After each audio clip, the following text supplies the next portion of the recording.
યુગ શક્તિ ગાયત્રી એપ્રિલ 2000। કિશોર સ્તંભ। ગુરુના સેવક બનીએ અને કર્તવ્યમાં લાગી જઈએ। નાસિક પાસે પંચવટીમાં બેસીને એક યુવક ધ્યાન કરી રહ્યો હતો। 15 વર્ષથી એનો એક જ ક્રમ હતો, સવારે ગોદાવરીમાં સ્નાન, આખો દિવસ સ્વાધ્યાય, જપ તપ, રાતના થોડાક કલાકો ઊંઘના બાદ કરતા ધ્યાનનો ક્રમ સતત અખંડ ચાલી રહ્યો હતો। એ જ સમયમાં 10મા ગુરુ ગોવિંદસિંહ જનજાગરણ માટે દેશભરની યાત્રા કરવા માટે નીકળ્યા હતા। પંચવટી પહોંચીને એમણે આ યુવાન તપસ્વીનો સાધના ક્રમ જોયો। આસપાસના લોકો પાસેથી જાણ્યું, જિજ્ઞાસા વધુ જાગૃત થઈ। રાતના ધ્યાનમાંથી ઉઠીને જ્યારે એ સવારે નદી સ્નાન માટે જઈ રહ્યો હતો ત્યારે ગુરુ પણ જોડાઈ ગયા। પૂછ્યું, આપનું શુભ નામ? હેવ માધવદાસ। હેવનું તાત્પર્ય? એકાંત સાધના પહેલા લક્ષ્મણદેવ હતું। નાનો પ્રશ્ન અને તેવો જ જવાબ, એવો કે જાણે અંતર્મુખી તપસ્વી વધુ કંઈ બતાવવા માટે ઉત્સુક ના હોય। ગુરુએ ફરી પૂછ્યું, પોતાના વિશે થોડું વધારે બતાવવાની કૃપા કરશો? એણે ગુરુના માથાથી પગ સુધી એક નજર નાખી। પ્રખર તેજો મૂર્તિનો અનુરોધ એ અસ્વીકાર કરી ન શક્યો। એણે બતાવવાનું શરૂ કર્યું, હું કાશ્મીરના ડોગરા રાજપૂત પરિવારમાં જન્મ્યો છું। પિતાનું નામ રામદેવ હતું। એમણે મને શસ્ત્ર અને શાસ્ત્ર બંનેમાં નિષ્ણાત કર્યો। એક દિવસ જ્યારે હું શિકાર કરી રહ્યો હતો ત્યારે તીર ગર્ભવતી હરણીને વાગ્યું। એ નીચે પડતા જ ગર્ભમાંથી 2 મૃગ બાળક સરી પડ્યા અને થોડા જ સમય બાદ ત્રણે તરફડીને મરી ગયા। એ હૃદય વિદારક દ્રશ્યે મને એટલો વ્યથિત કરી દીધો કે હું અહીં તપ માટે ચાલ્યો આવ્યો। તે વખતે મારી ઉંમર 16 વર્ષની હતી અને આજે, થોડું વિચારતા રોકાઈને એણે કહ્યું, 31 વર્ષ। તો આ તપ સાધનાનું લક્ષ્ય શું છે, યુવક? માન અપમાનમાં સમાન રહેવું, ઉદ્વેગોને શાંત કરવા? અને કહેતા કહેતા એ રોકાઈ ગયો। બતાવો બતાવો, ગુરુએ પ્રોત્સાહિત કર્યો। મુક્તિ નિર્માણનો પરમ લાભ પામવો। સારું, તો આ છે આપની સાધના। ગુરુએ એની તરફ એ રીતે જોયું જાણે કે એ કોઈ નાની વસ્તુ માટે પ્રયત્ન કરી રહ્યો હોય। આજ સુધી એને પ્રશંસા કરનારા મળ્યા હતા, પણ ગુરુની આંખોમાં પ્રશંસાનો કોઈ ભાવ નહોતો। ઉલટાનું એમનામાં ઉદ્ધારકની કરુણા હતી। સારું, સાચું બતાવો, તમે અત્યાર સુધી માન અપમાનમાં સમ રહીને ઉદ્વેગોને શાંત કરી શક્યા? યુવક થોડી ક્ષણ માટે મૌન રહ્યો, જાણે પોતાની અંદર નિહાળી રહ્યો હોય। મૌન પછી બોલ્યો, ના, અને કદાચ આ રીતે જલ્દી કરી પણ નહીં શકો। એમણે ધીમેથી કહ્યું। શું? કહીને એ અવાક રહી ગયો। એના પગ તળેથી ધરતી ખસી રહી હોય એવું લાગ્યું। એકી સાથે હજારો સાપ વીંછીઓ શરીર પર ચાલી રહ્યા ન હોય। થોડી ક્ષણો સુધી બંને મૌન રહ્યા। કેમ? તપસ્વીએ પૂછ્યું। વત્સ, ગુરુનો સ્વર કરુણાથી ભીંજાઈ ગયેલો હતો, જો તમને સન્માન આપનાર કોઈ નથી, અપમાનિત તિરસ્કૃત કરનાર કોઈ નથી, ઉદ્વેગોના અવસરો પાસે આવવાનો મોકો નથી, ત્યાં સમત્વ કેવું? તો શું અત્યાર સુધીની તપશ્ચર્યા વ્યર્થ ગઈ? ના, એનાથી તમે નિષ્પાપ થયા, પણ વધુ સમય એમાં જ લાગ્યા રહેવું એ હઠ કહેવાશે। સમયને પારખવાનો પ્રયત્ન કરો।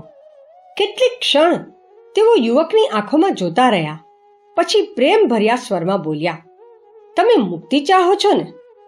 જો હું એને આ જ જીવનમાં ઉપલબ્ધ કરાવી દઉં તો? સાચે જ? જાણે એને સંપૂર્ણ દુનિયાનો વૈભવ એક સાથે મળી ગયો હોય એમ અસ્ફુટ શબ્દોમાં એ બોલ્યો, જીવન મુક્તિ? હા, ગુરુનો સ્વર હતો, પરંતુ મૂલ્ય ચૂકવવું પડશે। હું મોટામાં મોટી કિંમત ચૂકવવા તૈયાર છું। તો ઉઠો અને જનક્રાંતિનો શંખ ફૂંકવામાં જોડાઈ જાઓ। પોતાના તપાયેલા જીવન અને સધાયેલા મન દ્વારા ઘેર ઘેર જઈને બતાવો કે મનુષ્ય ક્યારે કેવો હોય છે, મનુષ્ય દેવતા કેવી રીતે બને છે। મારા દીકરા, લોક સમુદાય અનુકરણથી ટેવાયેલો છે। એની પ્રવૃત્તિઓ સત્ય તરફ વાળવા માટે તમારા જેવા સાચા શિક્ષક જોઈએ। બોલો, તૈયાર છો? મનુના સંતાનો અજ્ઞાનના અંધકારમાં પડી કીડા મકોડાની જેમ સબડી રહ્યા છે. એમના ઉદ્ધાર માટે વિદ્યાનો આલોક જોઈએ, જે પુસ્તકો દ્વારા નહીં, જે તપથી તપાયેલા અને ઢાળવામાં આવેલા જીવનથી જ શક્ય છે. ચૂપ કેમ છો? કંઈક તો બોલો. શું નીલકંઠ બની માનવીય જીવનમાં ભરાતા ઝેરના શમન માટે તૈયાર છો? કહેતા કહેતા ગુરુનું ગળું ભરાઈ આવ્યું. આંખોમાંથી આંસુ સરી પડ્યા. તૈયાર છું ગુરુદેવ, કહીને એ સાષ્ટાંગ દંડવત કરી પગ પર ઢળી પડ્યો. ગુરુએ ઉઠાવીને છાતીએ લગાડી દીધો. બંને બેસૂદ થઈ રડતા રહ્યા. ઘણા સમય બાદ એકબીજાથી અલગ થયા. બંનેની આંખોમાં હજુ પણ આંસુ હતા, પરંતુ એ દુઃખના નહીં, પ્રસન્નતાના હતા. ગુરુને પ્રસન્નતા હતી કે માનવતા પ્રત્યેની એમના હૃદયની મર્માંતક પીડા પીનાર શિષ્ય મળ્યો.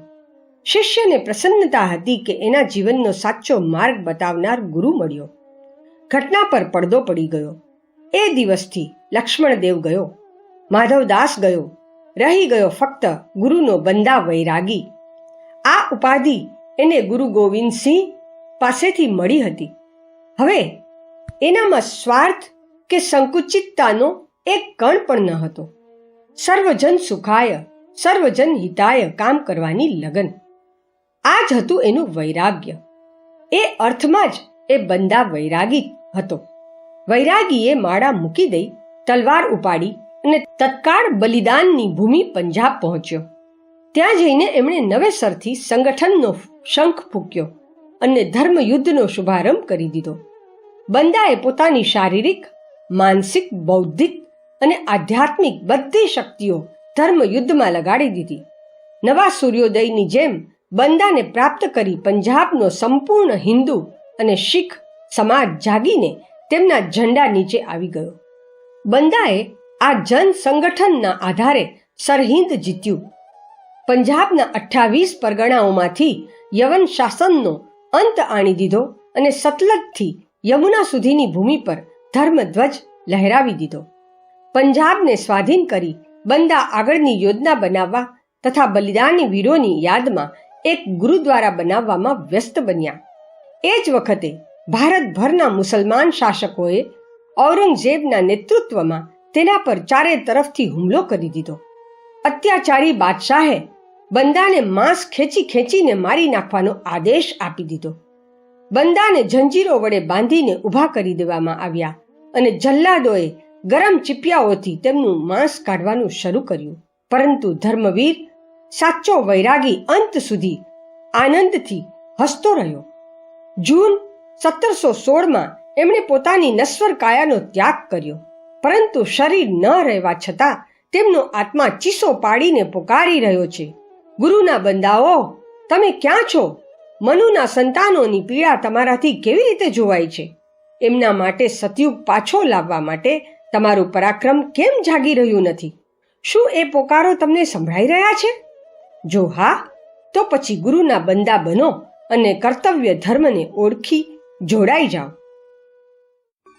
શાંતિકુંજ વિડિયો ગુજરાતી યુટ્યુબ ચેનલને સબસ્ક્રાઇબ કરો તથા બાકીના વિડિયોઝનો લાભ લેવા માટે બેલ આઇકન જરૂર દબાવો.